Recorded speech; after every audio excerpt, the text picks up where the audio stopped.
رسول الله صلوات الله.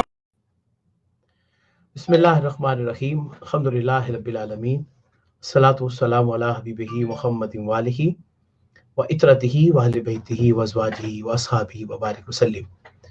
ناظرین محترم، کیونکہ آج جمعۃ المبارک تھا، سب سے پہلے آپ کو السلام علیکم ورحمۃ اللہ وبرکاتہ معذرت کے ساتھ.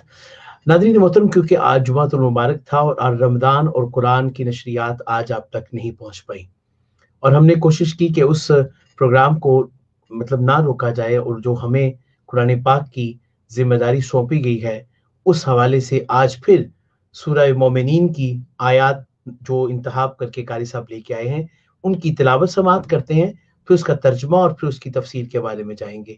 میں چلتا ہوں. قاری خالد عثمان علوی الازہری دامت برکاتہم العالیہ، آپ آیت بینات سے ہم سب کے دلوں کو منور فرمائیں. اعوذ باللہ من الشیطان الرجیم. بسم اللہ الرحمن الرحیم.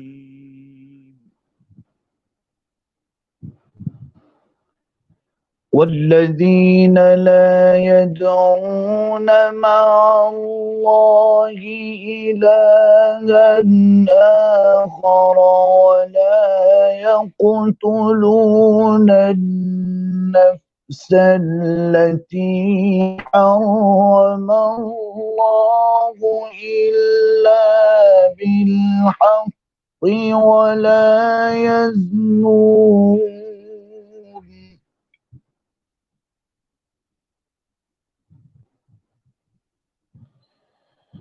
ومن يفعل ذلك يلقى أثاما يضاعف له العذاب يوم القيامة ويخلد فيه مهانا. اللہ اکبر.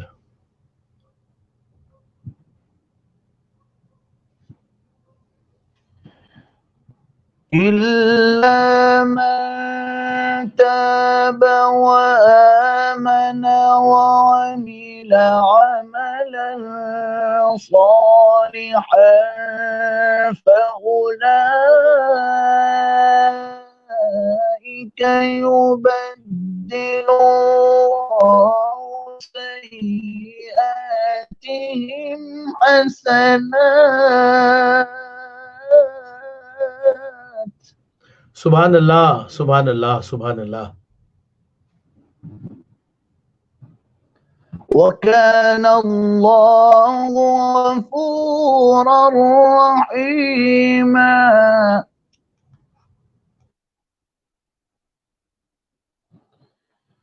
ومن تاب وعمل صالحا فإنه يتوب إلى الله متابا.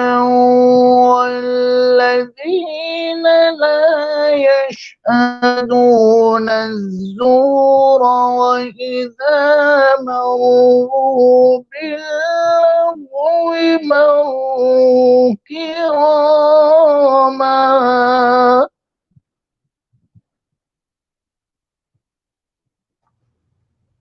سبحان اللہ، سبحان اللہ. والذین لا يشهدون الزور اللہ اکبر. وإذا مروا باللغو مروا كراما. صدق اللہ العظیم. ماشاء اللہ، ماشاء اللہ. سورۃ الفرقان کی آیت نمبر 25 کے بعد قاری صاحب نے تلاوت کا شرف حاصل کیا، اور اب اس کے ترجمے کی طرف چلتے ہیں. اور میں نے غلطی سے سورۃ المومنین اس وقت کہا تھا، لیکن آج کے انتخاب میں قاری صاحب نے سورہ فرقان کی آیات کا انتخاب فرمایا. درست ہے قاری صاحب؟ جی جی بالکل، جی بالکل. ہاں جی. 26 نمبر آیات کے بعد ہم دیکھتے ہیں کہ 68 نمبر آیت سے ہم نے پڑھا، 68 جی to 72. جی ٹھیک ہو گیا، بالکل صحیح. 68 نمبر آیات کا ترجمہ انشاءاللہ آپ کے سامنے پیش کیا جائے گا، لیکن اس سے پہلے میری خواہش ہے کہ میں قاری صاحب سے عرض کروں کہ حمد کی آج دل چاہ رہا ہے، 2 مصرے آپ پیش فرما دیں، پھر ترجمے کی طرف چلیں گے۔ کوئی ایک حمد کسی کی فرمائش ہے، اس کے 1 یا 2 مصرے سنا دیں۔ چلے میں شیخ سعدی رحمۃ اللہ علیہ کا جو شعر ہے اسی کو پڑھ دیتا ہوں۔ بسم اللہ، جی بسم اللہ کر دیجیے۔ بلغ العلا بکمالہ کشف الدجا بجمالہ حسنت جمیع خصالہ صلو علیہ وآلہ۔ کیا بات ہے، ماشاءاللہ ماشاءاللہ ماشاءاللہ جی ماشاءاللہ ماشاءاللہ۔ میں آیات کا ترجمہ پیش کر رہا ہوں، قاری صاحب نے جو آیات پیش کی ہیں، اور یہ وہ لوگ ہیں کہ جب خرچ کرتے ہیں تو بے جا اجاڑتے ہیں، اور نہ تنگی کرتے ہیں، اور نہ ان کا خرچ کرنا زیادتی اور کمی کی ان 2 حدوں کے درمیان اعتدال پر مبنی ہوتا ہے۔ اور یہ وہ لوگ ہیں جو اللہ کے ساتھ کسی دوسرے معبود کی پوجا نہیں کرتے، اور نہ ہی کسی ایسی جان کو قتل کرتے ہیں جسے بغیر حق مارنا اللہ تعالیٰ نے حرام قرار فرمایا ہے، اور نہ ہی بدکاری کرتے ہیں، اور جو شخص یہ کام کرے گا وہ سزائے گناہ پائے گا، اس کے لیے قیامت کے دن عذاب 2 گنا کر دیا جائے گا، اللہ اور وہ اس میں ذلت خواری کے ساتھ ہمیشہ رہے گا، یعنی جہنم میں۔ مگر جس نے توبہ کر لی اور ایمان لے آیا اور نیک عمل کیا تو یہ وہ لوگ ہیں کہ اللہ جن کی برائیوں کو نیکیوں سے بدل دے گا، اور اللہ بخشنے والا نہایت مہربان ہے۔ پھر اگلی آیت مبارک میں، اور جس نے توبہ کر لی، نیک عمل کیا، تو اس نے اللہ کی طرف رجوع کیا، اور جو رجوع کا حقدار تھا۔ آگے آیت مبارک میں آخری حصے میں یہ پیش کیا جا رہا ہے کہ اور یہ وہ لوگ ہیں جو کذب اور باطل کاموں میں قولاً عملاً دونوں صورتوں میں حاضر نہیں ہوتے، اور جب بےہودہ کاموں کے پاس سے گزرتے ہیں تو دامن بچاتے ہوئے نہایت وقار اور متانت کے ساتھ گزر جاتے۔ جی قبلہ قاری صاحب، ان آیات کی تشریح کے بارے میں ذرا ارشاد فرمائیے۔ پچھلی جی آیت بسم کو اللہ میں نے الرحمن الرحیم۔ پہلے ہم اس کا ترجمہ اور تفسیر کر چکے ہیں۔ جی جی جی جی بسم اللہ الرحمن الرحیم۔ آج کی جو آیات تلاوت کی گئی ہیں اس سے متعلق ہم پہلے بتا چکے ہیں کہ سورۃ الفرقان کے اندر اللہ تعالیٰ نے اپنے خاص بندوں کی صفات کو بیان کیا ہے کہ میرے جو خاص بندے ہیں، مجھ سے محبت کرنے والے اور رکھنے والے ہیں، اور جی میرے اور میرے رسول کی مکمل اطاعت کرنے والے ہیں، ان میں سے ایک ان لوگوں کی صفت یہ بھی ہے وَالَّذِينَ لَا يَدْعُونَ مَعَ اللَّهِ إِلَٰهًا آخَرَ، کہ وہ اللہ کے سوا کسی کو بھی نہیں پکارتے۔ حضرت عبداللہ بن مسعود رضی اللہ تعالیٰ عنہ سے روایت ہے کہ انہوں نے نبی کریم صلی اللہ علیہ وآلہ وسلم سے یہ پوچھا کہ وَالَّذِينَ لَا يَدْعُونَ مَعَ اللَّهِ إِلَٰهًا آخَرَ کا کیا معنی ہے؟ تو آپ نے فرمایا یہ ہے کہ تو اللہ کے ساتھ ان تجعل للہ ندا هو خلقک، کہ تو اللہ کے ساتھ کسی کو پکارے حالانکہ اس نے تجھے پیدا کیا ہے، اور فرمایا کہ یہ شریک ٹھہرانا، اسی لیے قرآن پاک میں بھی جا بجا اللہ تعالیٰ نے فرمایا ہے کہ سارے گناہ معاف کر دوں گا، لیکن شرک بغیر توبہ کے، سچی توبہ کے کبھی معاف نہیں ہوگا، اور شرک کا دامن پکڑ کے اس دنیا سے جانے والا اس شرک کے ساتھ ہی جہنم میں داخل کیا جائے گا۔ اور آپ نے فرمایا یہ دنیا میں سب سے بڑا گناہ ہے۔ اور ایک حدیث سے نبی کریم صلی اللہ علیہ وسلم نے سب بھی واضح فرمایا الاشراک باللہ وعقوق الوالدین وقتل النفس وشہادت الزور۔ یہ پوری حدیث آج کے اس ٹاپک کے اوپر جو ہے وہ صادق آتی ہے۔ اور آپ نے فرمایا کہ دوسرا کبیرہ گناہ کون سا ہے؟ حضرت عبداللہ بن مسعود نے فرمایا اس سے بھی بڑا کوئی گناہ ہے؟ آپ نے فرمایا اس سے بڑا گناہ یہ ہے کہ تو اپنی اولاد کو اس ڈر کی وجہ سے قتل کر دے کہ وہ میرے ساتھ مل کر بیٹھ کر کھانا کھائے گا۔ فرمایا یہ بھی کبیرہ گناہ ہے، کیونکہ قرآن پاک میں اسے بھی فرمایا گیا کہ کیا پتہ۔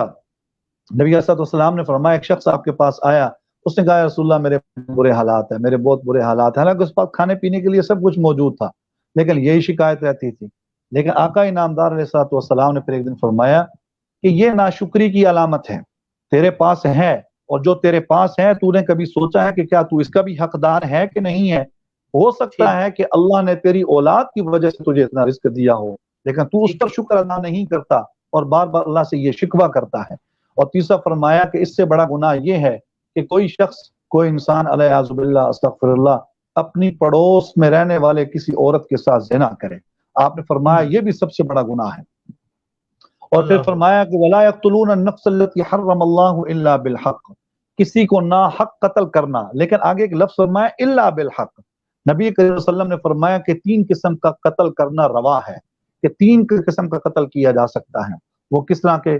قتل کے بدلے قتل کیا جا سکتا ہے، یعنی قصاصاً کسی شخص کو قتل کیا جا سکتا ہے. اسی طریقے سے اگر کوئی آدمی مرتد ہو جاتا ہے، اسلام سے وہ پھر جاتا ہے، اس کے شکوک و شبہات کو دور کرنے کے باوجود اگر وہ اسلام کی طرف وہ رجوع نہیں کرتا تو اس کو بھی 3 دن کے بعد اس کو قتل کر دیا جائے گا. یہ اسلام کے احکامات ہیں. اور تیسرے نمبر پر آپ نے فرمایا کہ وہ انسان ہے جو اپنی منکوحہ کے ہوتے ہوئے بھی پھر بھی اگر وہ زنا کرے تو فرمایا اس کو سنسار کر کے اس کو قتل کر دیا جائے گا. یہ ہے الا بالحق.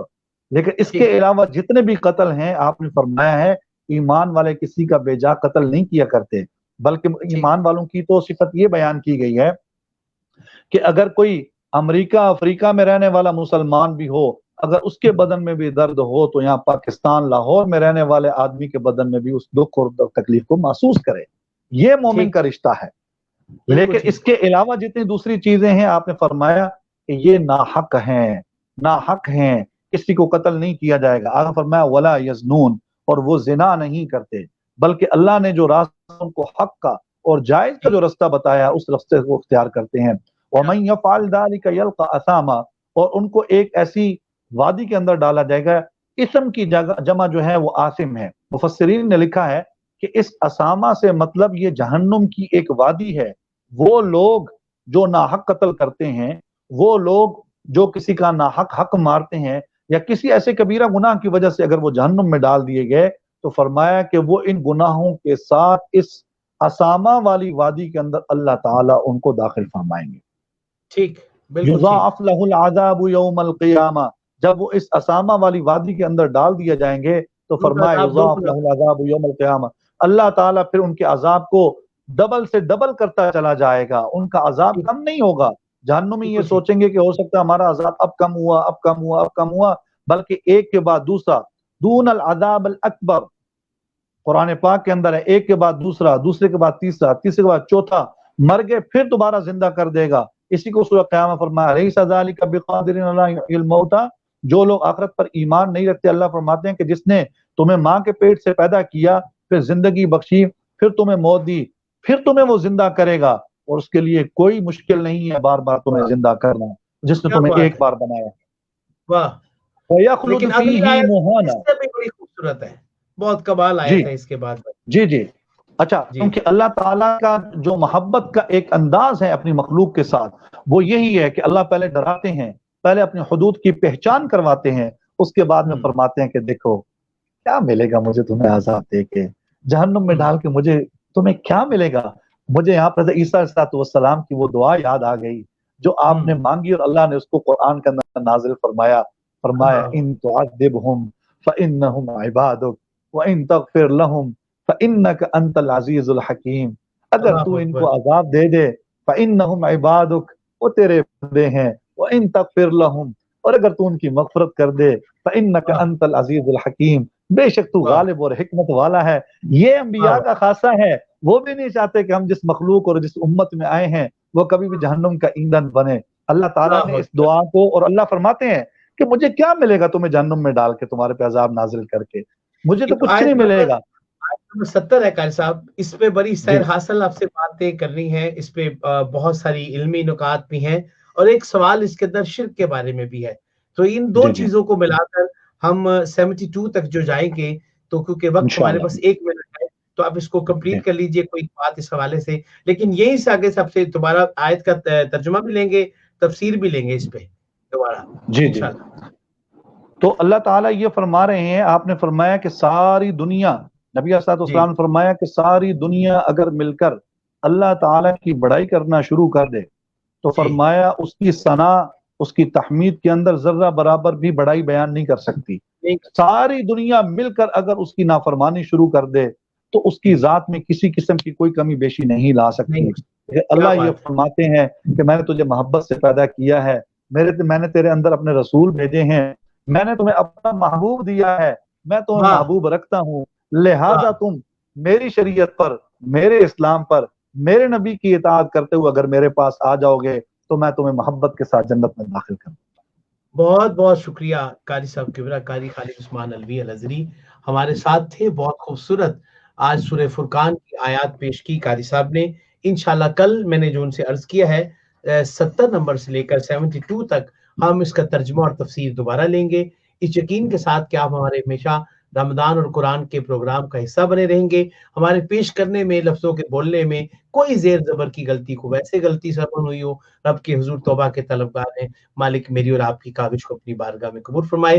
والسلام ورحمۃ اللہ وبرکاتہ۔ یا رسول